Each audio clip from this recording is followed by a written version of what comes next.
Hi everyone, welcome to Homerino Collectibles, where today I'm going to be taking a look at the Star Wars Black Series 6-inch Deluxe Speeder Bike with Biker Scout. So first of all, the box is very nice. You can see it very clearly there from the front, and you got a little bit of a gap at the top there, and then over here on the back we have a nice image of it from the movie.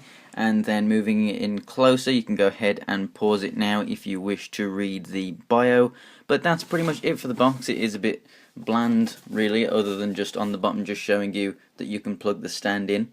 So yeah, let's open this thing up and take a look. And here it is out of the packaging. Now, I actually have a 5-inch version of this that I was given a long time ago by a family member. It must have come out in maybe the 90s or something like that. That also had the same feature, although a little bit more toy-like than this, of how the front end removes, which I'll get to in a bit, which was also on the classic toy, the original release of this speeder bike. So to start with, this thing comes with a stand which is very, very nice, which I don't know if any previous form of a speeder bike has ever come with a stand, barring maybe some Lego ones on clear stands or something like that. Basically, it's good and bad, really. As you can see, it's this kind of triangular kind of shaped thing with legs that aren't the same length and whatnot, which means that if you don't have it in exact, the right position really for where you want it, it's going to topple over and whatnot. As you can see, if this leg was a little further out here, then it wouldn't topple over that way like this. So you have to, move it so that the majority of the weight is in line with the larger leg and stuff like that. And I just think that is a bit naff, really. I think that's a bit of a stupid design, to be honest. I think it should just be, if it was just a perfect triangle or something or whatever, just have these legs the same length as one another, then it would just be a hell of a lot more stable. I'm not saying that it isn't stable, as you can see, it can wobble around and whatnot at the top there, and it's still staying there. Basically, where the stand goes in, it's just that ball right there. As you can see, you can just move it around in that joint. It was quite stiff, and as you can see, this is pretty thin plastic. As you can see here, the ball isn't moving. This is just the plastic flexing. So it's not going to break or anything, but it is clear. So if you were to do it enough, you might actually get some white stresses on there that just aren't going to look very nice. So I actually did just shave a little bit off that ball up the top, just to make it just fit, like basically go in and out a little bit easier, really. And it also just helped out a little bit with moving it around. But if you do want to turn it, just try and move it, like you can go up and down and left and right and stuff, but if you want to actually move it like this, like swivel it, then just take it round and then just move it the long way until you get it to where you want it to go. Just be really kind of gentle with it. Don't just swivel it like this and bend it all and get white stresses in your plastic, because that would look pretty horrible. But yeah, so it would have been nice if this stand was made a little bit better. That's all I gotta say for that, really. But it does its job, and it does it okay. I'm not going to say it does it very well, but it does it okay. Now, as for the Scout fitting to the bike, I think it's probably one of the best out of any speeder bike that we've ever gotten.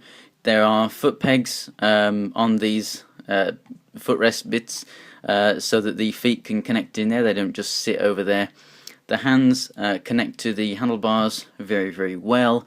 There's enough articulation in the legs to get him down. I mean, he's not perfectly seated here, but if I spent more time doing it, I might be able to. This is basically how he looks just out of the packaging. As you can see, they have pegs at the front and the back. It's the ones at the front peg in there. And if you've got other figure stands, then you'd probably use the heel ones to actually get him to stand up. But yeah, this thing, it just really does look absolutely phenomenal. Now, I don't have my older one out as a comparison or anything. That was a 5-inch one, and it would, didn't have any like battle damage or any detail on it or anything like that. But this does look very, very nice. So we've got all the little switches and everything molded in up here, and then you've got throughout the entire thing, you've got just brushed silver paint on there just to signify some battle damage and whatnot. And I think it's done pretty well. I mean, for something that's hand painted, you can't complain about that. I'd prefer, I mean, that just looks, like they had too much paint on the brush, really, on some of these. I do wish it was a little bit lighter, the paint app, just so that it looked a bit more like realistic, wearing down of the paint, instead of just literally applying some silver on there, but it still looks pretty good.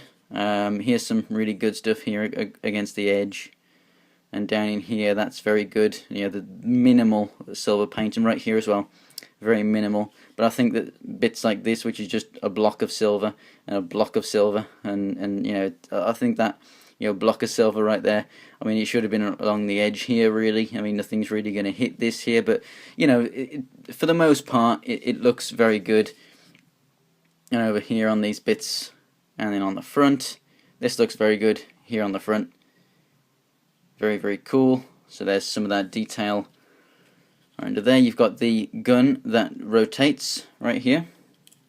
So that's cool, just like other iterations of the speeder. And then underneath here, I'm guessing some kind of air intake right there. You've got all these nice tubes. They look like they're probably the same tubes used for the TIE Pilot, or very similar anyway. So just get those. Actually, I've got him right here. Okay, they're a bit bigger. So they're not exactly the same. But yeah, very, very nice overall. So these foot pegs, they can actually be pulled out. So I'm guessing that's because if you're trying to push the feet onto the pegs right here, they don't want you to accidentally bend this and then break it. So they've just made it so that the whole thing will drop out if you put too much pressure on it, which is good. So you're in less risk of actually bending these bits or breaking them. The flaps at the back here, they can open and close just like on most previous versions of any speeder bike, with very nice engine detail inside there. Very, very cool inside there. So I really like this, and then they've got really nice shading on them as well, lighter and darker bits of like gunmetal and silver and whatnot. We've got really nice detail on the bag on the back here. That looks very nice. So overall, it's really well done with Paint App. The brown isn't just a solid brown. We've got some lighter and some darker bits throughout here for shading, for shadows. So you've got darker inside here and underneath the seat and underneath this area here and everything. So very, very nice. It's not just random. It is in certain areas. And now with this, basically the whole front end pulls apart. Now on my old toy, basically I think you would press down on the backpack, and this would shoot out. I think the handlebars, you could pull those out and things like that. This would actually come apart in two pieces, so you'd have this front piece come off, which would come out to here, and then you'd have this whole separate bottom piece, and it's supposed to signify, I guess, crashing into a tree or just blowing up. So it's a very, very nice play feature, and with this they've obviously just, it's not really something that you should really play with, but it's kind of just a bit of nostalgia to those old classic toys.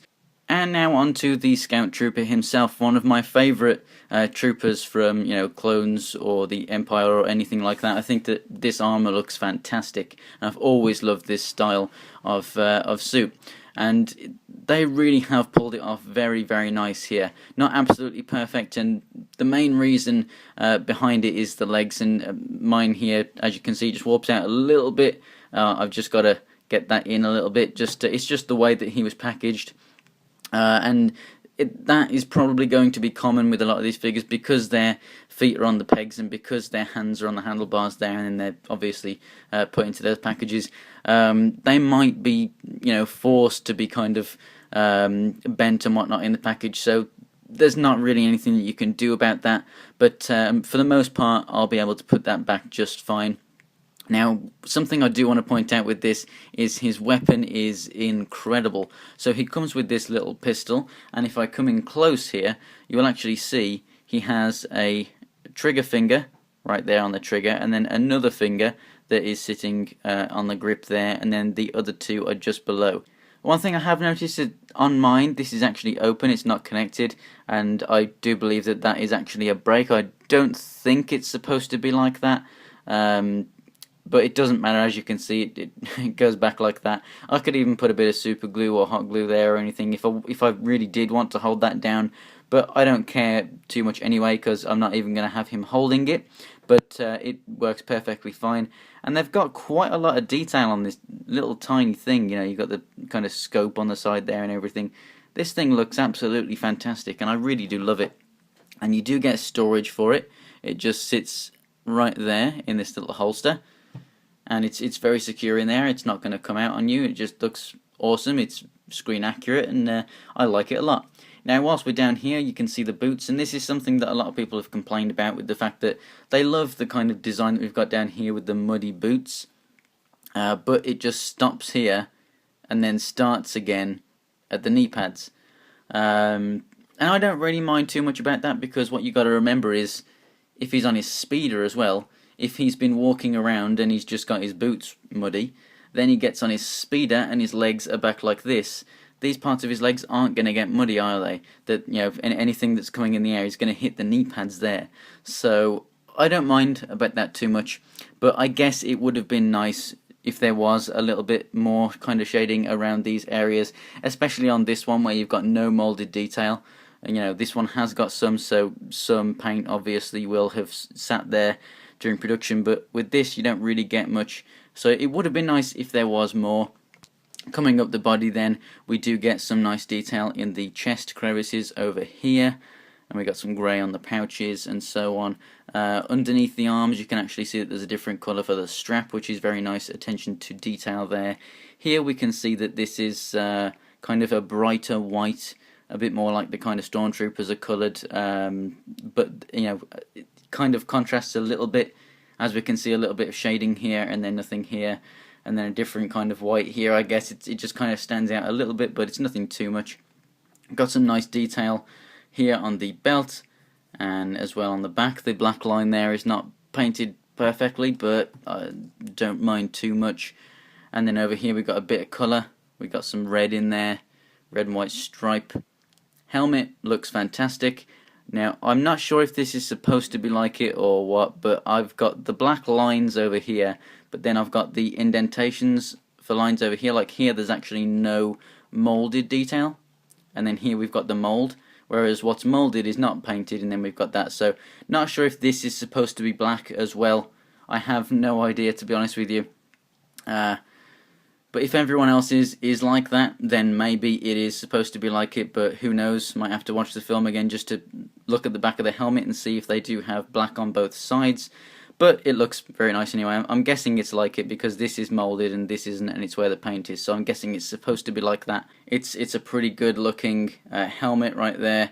I've seen a lot of people's and they're really, really badly molded, so I'm pretty happy with how mine came out. You got some very nice detail in there.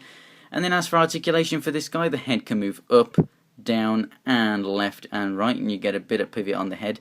And then the arms do a full 360 degrees. They come out this much. You have a rotation up here. You have double jointed biceps. You have no rotation at the forearm or anything, but we do have that at the wrist. And then they can also go up and down.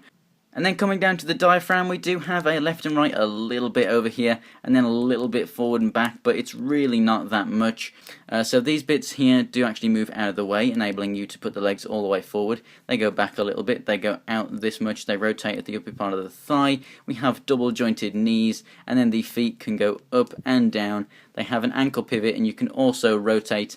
So you've got plenty of articulation in the arms and legs to get him to hold on to the pegs and the handlebars and everything to fit on the bike perfectly fine.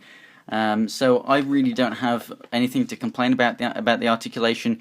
If, like I said, this was a standalone figure, I would want more in this waist and diaphragm area. I'd maybe want these pouches to be a little smaller and everything, and just a bit more of a gap in here, like the Stormtrooper, how he's got like kind of a gap all the way around, just so that he's got more articulation in every way. But like I say, I don't mind too much about it really. So this is the kind of pure white that we get, and this is the kind of shaded white that we get with this guy. As you can see, they are the same size, which is just over 6 inches. Taking a look at the bike, let's get a bit of a measurement here. I'll measure it from the flaps at their most outward point and see what we get here. It comes out to about 11 inches long, and then it's about 5 3/4 inches tall, so it's a pretty good size on the stand and everything. I think it hovers a very good distance above the ground, as you can see, and I definitely think that this figure is very, very awesome. So I think that these two work perfectly together. As a set, it's fantastic. You know, you have loads of display options with the way that you can use the stand, because you can put this thing on an angle, you can, you know, change the pitch of it and everything, so you can really get some dynamic poses from this. I guess a bit more articulation in the kind of diaphragm area, enabling him to go like on his side would maybe look a bit better if you were to put this thing on its side, but for the most part, I think it works fine. So thanks for watching, guys. If you want to take a look at pictures of this and other action figures in my collection, then go ahead and follow me on Instagram and Twitter. It's Homerino123 on both, and the links will be in the description. If you want to see more Star Wars Black Series videos, go ahead and click on that like button, and go ahead and subscribe to watch more. So thanks for watching, guys, and I'll see you next time.